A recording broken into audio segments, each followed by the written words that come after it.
आप सब लोग बड़े महान हैं। उसी कथा में अपने मन को लगाए। महाराज मनु, ये जितनी भी पृथ्वी है इसके सबसे बड़े राजा। और लिखा है स्वयं भूम मनु अरुसत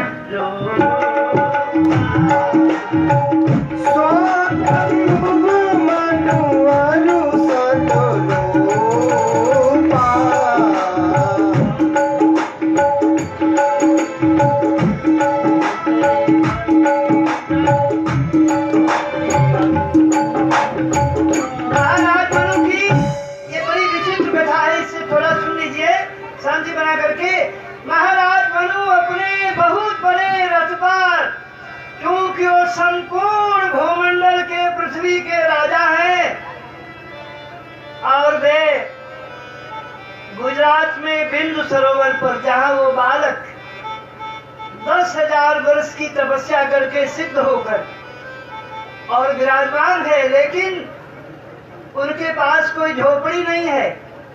सतयुग में जो कोई वर देखा जाता था, मालूम कैसा, जिसकी तपस्या बहुत अच्छी हो, और त्रेता में जिसने यज्ञ किए हो, और द्वापर में जो भगवान का भक्त हो और वीर हो, और कलयुग में भैया, कलयुग में भैया पैसे से विवाह होता है, पैसे से।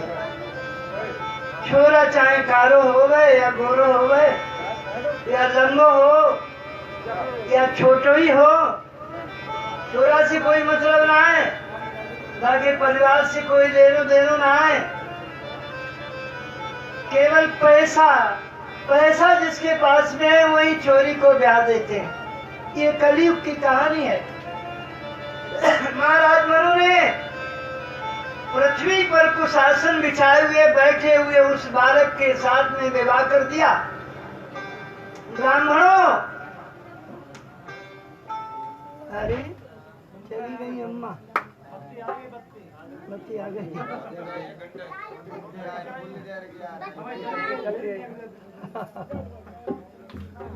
अच्छा,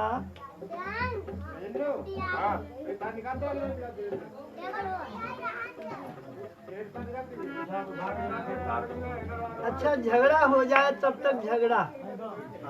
हम सीताराम कहेंगे, तुम राधे श्याम कहेंगे। नहीं नहीं नहीं, अच्छा हम राधे श्याम कहेंगे, उसी कहोगे या दूसरा सीताराम कहेंगे? हम तो सीताराम कहेंगे, हम तो राधे श्याम कहेंगे।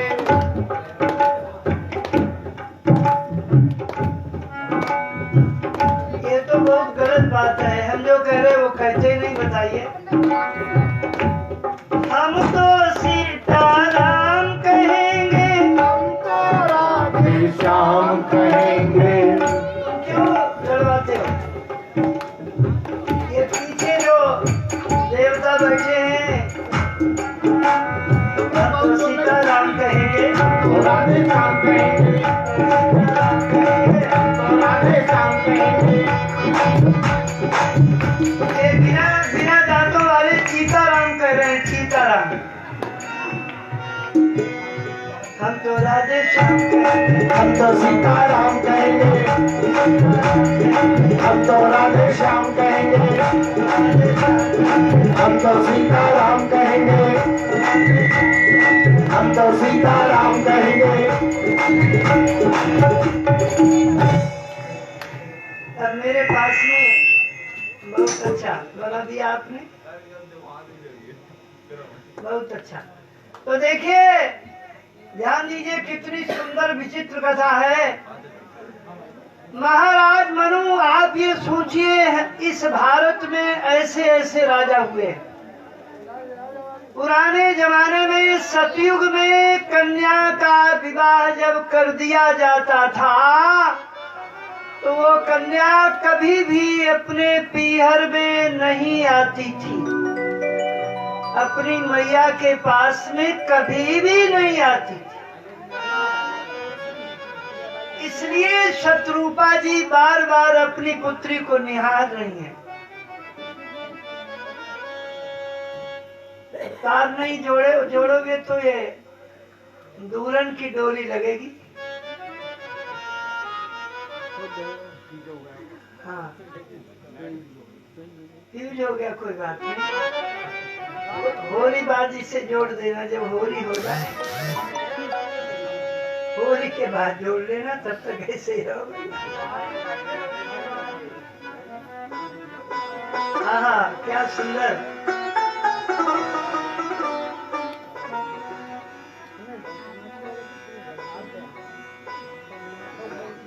बोलो राधा महारानी की जय जय। मैंने रचना, बोलो याद है, मैंने रचना लगाई रे राधा नाम की, मैंने रचना लगाई रे राधा नाम की।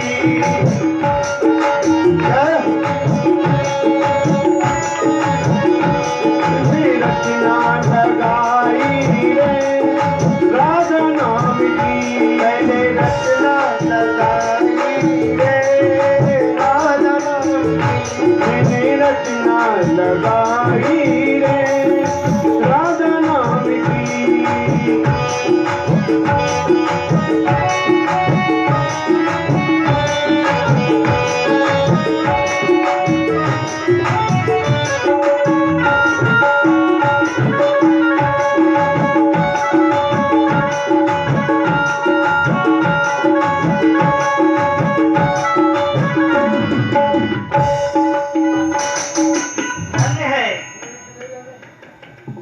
शत्रुपा जी अपने विशाल रथ में झांक झांक कर पुत्री की ओर देख रही थी कि अब ये पुत्री देखने को ना मिलेगी, क्योंकि उस समय सतयुग में कन्या को पीहर में नहीं बुलाते थे।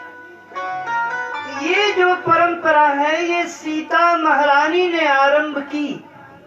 कंदमूल फल्लावे, वहां न कोई झोपड़ी है, दिन रात बरसायरु शीत सब बनही में व्यतीत करी,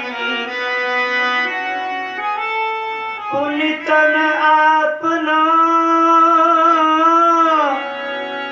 धूप में सुखायो है। तीनों ऋतुएं बीत गई। जब 1 वर्ष हो गई, आंखें खोली, उनका मुखार बिंदु सूर्य की तरह प्रकाशित हो रहा है। करदम जी का मुस्कुराने लगे, तुरंत ही हाथ जोड़कर पहुंच गई देवभूति जी। प्रणवामि सादरम भवन्तः, तब चरणारविंदे प्रणवामि सादरम। करदम जी बोले कहो। देवभूति बोली स्वामी, मेरे तो पिता ने इसलिए विवाह किया था कि आप कुछ घर मकान गृहस्थी बनावेंगे, और आप तो 1 वर्ष तक आपने आंखें बंद कर ली। अब वो समय कब आवेगो? तो वे ऐसे उठकर खड़े हो गए और बिंदु सरोवर जो अथाह गहरा है, संसार में 7 सरोवर हैं, एक है पंपा सरोवर,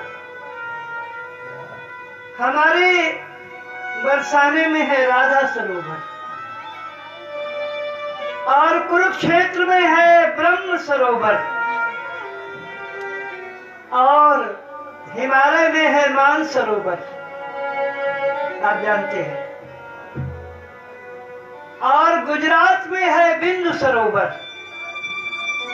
बिंदु सरोवर में इशारा किया उस अपनी पत्नी से, महाराज मनु की कन्या से, जो कन्या राजमहलों में रही, उससे कहा कि तुम इस पानी में डूब जाओ।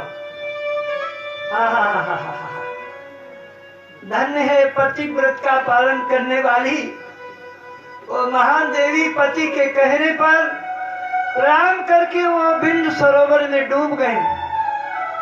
और गहरे अथाह जल में जैसे ही नीचे पहुंची, वहां वरुण की भेजी हुई 1000 दिव्य कन्याएं खड़ी हुई थी। उन्होंने देवहूति को गोद में ले लिया और समुद्र में ले गई और इतना सुंदर वरुण लोक में उनका श्रृंगार किया।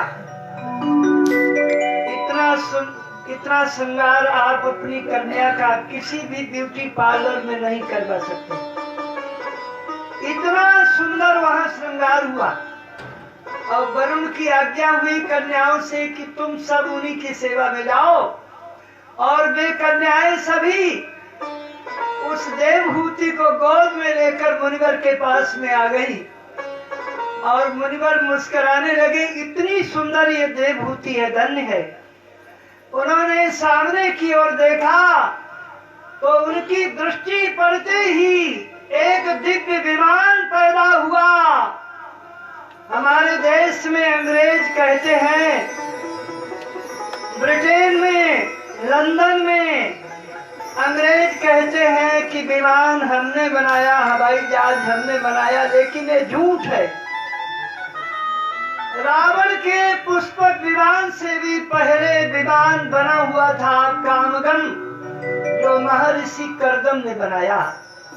उन्होंने उसकी पूजा की, गृह प्रवेश किया और धर्मपत्नी के सहित 1000 दासियों के सहित वो विमान कैसा था, इसी श्रीमद् भागवत में लिखा है कि उसमें कमरे बने हुए थे, चौराहे थे, बगीचे थे, खाने पीने की सारी सामग्री भरी हुई थी। इतना सुंदर विमान था। अरे भैया ऐसे सोओगे? मैं कब ते श्याम बुलाए रही कजरा पुछवाए अखियन को, मैं कब से श्याम बुलाए रही कजरा पुछवाए अखियन को, कजरा पुछवाए अखियन को, मैं कब से श्याम बुला रही कजरा पुछवाए अखियन को,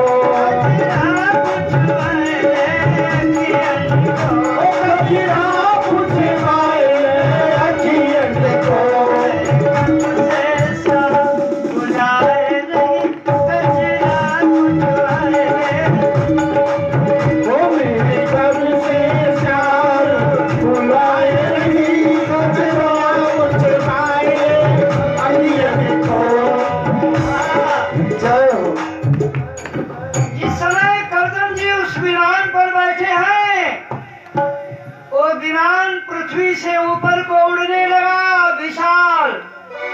श्रीमद् भागवत में दिया हुआ है कि वह विमान इतनी ऊंचाई पर पहुंचा, वो अपनी पत्नी से नीचे की ओर देखकर कह रहे हैं, देवी वो नीचे सूर्य है और देखो वो सबसे नीचे चंद्रमा है।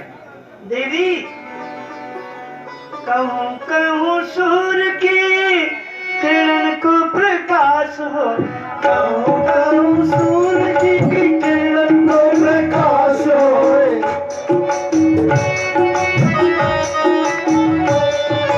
कहूँ कहूँ मंगल की मंगली जलाई है, कहूँ कहूँ मंगल की मंगली जलाई हो, कहूँ कहूँ मंद मंद मार्ग में चलो जाए, कहूँ मंद मार्ग में चलो जाए, श्री राम शुक्र चाल सबसे निराली है, श्री राम शुक्र चाल सबसे निराली है।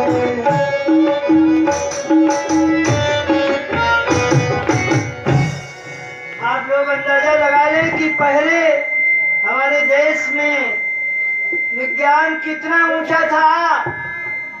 विमान पर बैठकर हजारों वर्षों तक कर्दम जी ने अंतरिक्ष में भ्रमण किया है और बाद में वह अपने आश्रम में आ गए नीचे।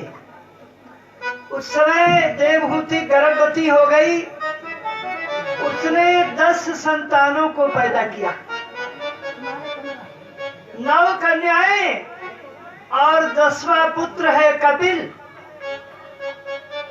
वो कपिल कौन है?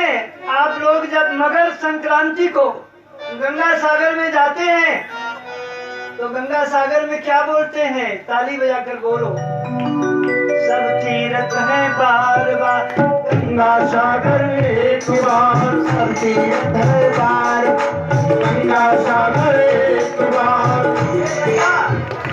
एक बात बताओ, ताली बजाने में पैसे लगते हैं कहाँ? अच्छा, कितने पैसे खर्च होते हैं? बोलो, सब तीर्थ है बार बार, गंगा सागर एक बार।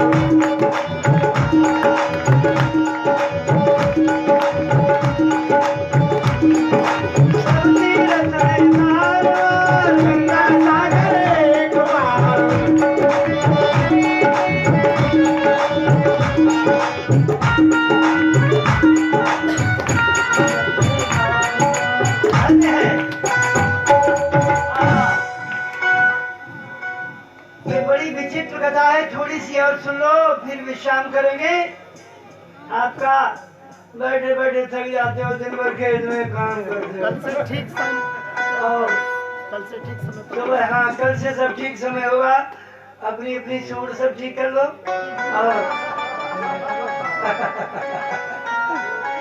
और सुनो, खूब मसला है भाई। पहले मैंने तो भैया मैं इतने वर्ष वहाँ रहा, अब देखो सुनो, अब मैंने कभी देखा ही नहीं ऐसा। वो बड़ी बड़ी पट्टे भैया बार बार सूंड को ठीक कर रहे थे, तो हमने कहा ये क्या चीज ठीक कर रहे हैं। जब मैंने कथा छोड़कर ढंग से देखा तो हमने कहा ये तो सूंड ठीक कर रहे हैं। तो ये जो चबूतरे पर देवता लोग बैठे हैं, ये भी कहीं इनमें भी तो नहीं कोई सूर वाली बैठी हो। अब सूर वाली कल से और आएंगी। अभी बेचारी डरती हैं कि कैसे वहाँ पहुँचे। तो क्योंकि अपने यहाँ जो पर्दा की प्रथा है ना, ये बहुत पुरानी है। वो बहुएं अपने ससुर को ऐसे देखती हैं जैसे गुलबगा बैठा हो।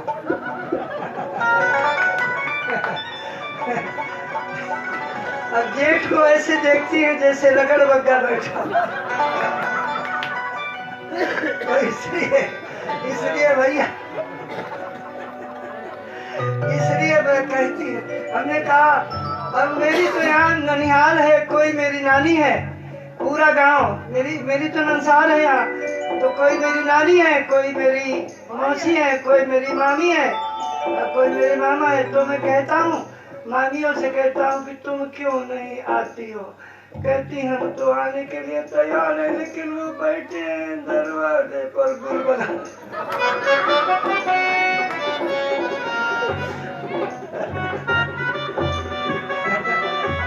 राधे राधे गोविंद गोपाल राधे, राधे गोविंद गोपाल राधे। थोड़ा इसे द्रुत में, थोड़ा सा जल्दी राधे राधे गोविंद गोपाल राधे, राधे राधे गोविंद गोपाल राधे,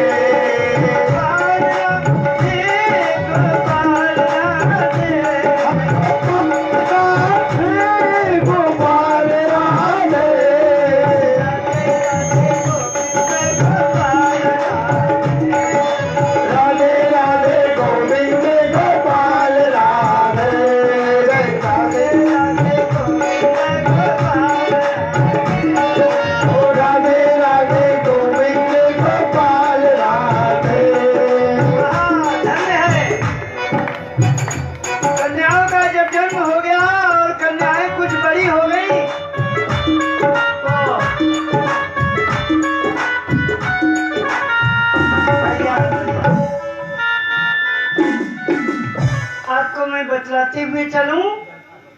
करदम जी की उन पुत्रियों में अनुसुईया भी है। अनुसुईया का नाम सुना होगा। अनुसुईया भी उन्हीं की पुत्री है। और 9 कन्याएं जब बड़ी हो गई तो करदम जी संन्यास लेने के लिए अपनी पत्नी से बोले कि मैं संन्यास के लिए चला जाऊं। सम्यक रूपेण न्यासा है इति संन्यासा। ये संन्यास क्या है? जिसमें घर परिवार सब परित्याग करना होता है।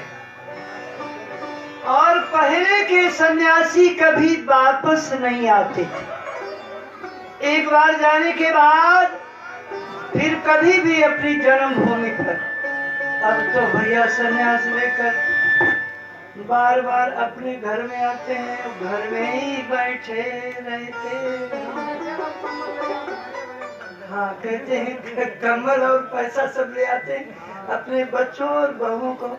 इसलिए मैं सब सन्यासियों को प्रणाम करता हूँ, क्योंकि सन्यासी सभी सराहनीय है। कुछ लाते तो हैं।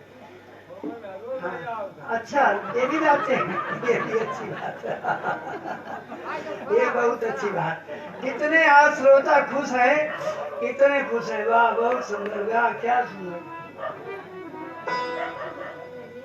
तो देखिए भैया, जब वो संन्यास के लिए जाने लगे तो देवभूति हाथ जोड़कर प्रणाम किया। महाराज जी, अपने पति से, महाराज जी, पिता का धर्म है जब तक अपनी पुत्रियों का विवाह न कर ले तब तक वो संन्यास को अधिकारी ना है। बोले अच्छा देवी, अभी लो। उन्होंने चुटकी बजाते ही 9 ऋषियों का आवाहन किया। वे नई उम्र के 9 ऋषि उसी समय आकाश मार्ग से आ गए और उन्होंने वेद मंत्र पढ़ करके हरि ओम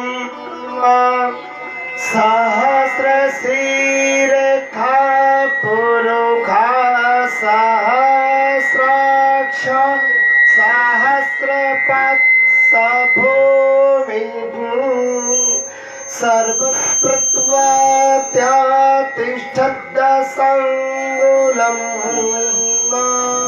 अच्छा, ये जो सीटी बोलती है, कभी कभी हम सोचते हैं कि चौमास में जब घोर बरसात होती है तो ऐसी सीटी सुनाई देती है। तो मैं सोचता हूँ कि इस समय चौमास तो है नहीं भैया, आवाज इधर ना है। अब ये पता नहीं है ए लड़की सीटी कैसी। कोई बात नहीं, बातें बातें खूब करो, कोई बात नहीं। तो कल से और हंसी की बातें सुनाएंगे और लगभग 1000 भजन हमें याद हैं, लेकिन मैं इसलिए भजन नहीं गाता हूँ, मुझे डर लगता है कि भगवान क्या कहेंगे अगर हम कथा पूरी नहीं सुनाएंगे तो फिर भगवान मेरे रुष्ट हो जाएंगे।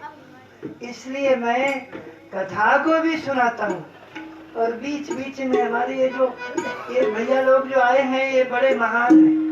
हाँ, कहा कह रहे हैं, मंत्र दे दिया। हाँ भैया, कुछ कह रहे हैं, आपको सुनाई। देखो तुम बढ़िया से सुनाई दो ये सब।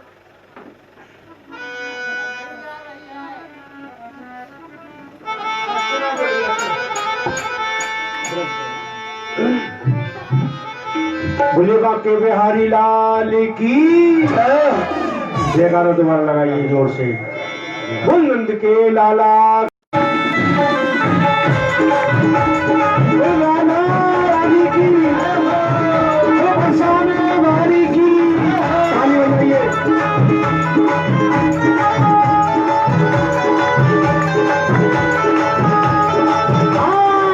मन की रोहे रे मचुले लो, मन की रोहे मचुले लो, मन की रोहे रे मचुले लो, मन की रोहे रे मचुले लो।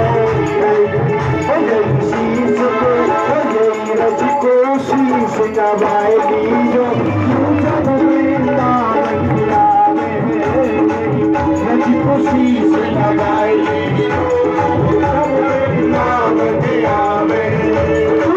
सब वृंदावन आवे, जब बरसाने आवे।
बोल उठाइए, वो ताली बजा के, ओ चला राधे, ओ चला राधे राधे गाई दे, तू सब बेला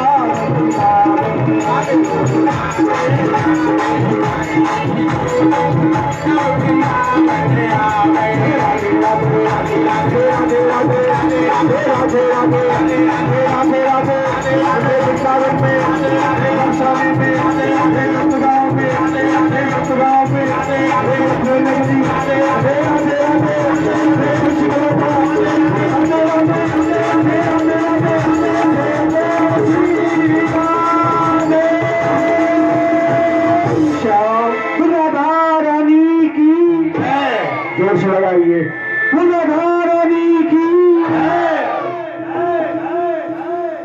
बहुत अच्छा। सर्वेषां भक्तवर्या उत्तिष्ठ। आत्मानं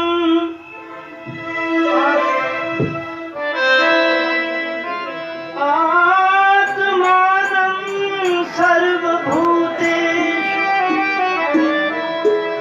भगवन्तं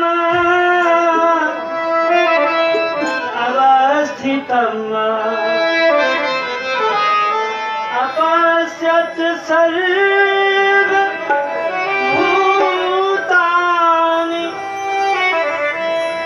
भगवत्यपि च आत्मनि। आरती करवा।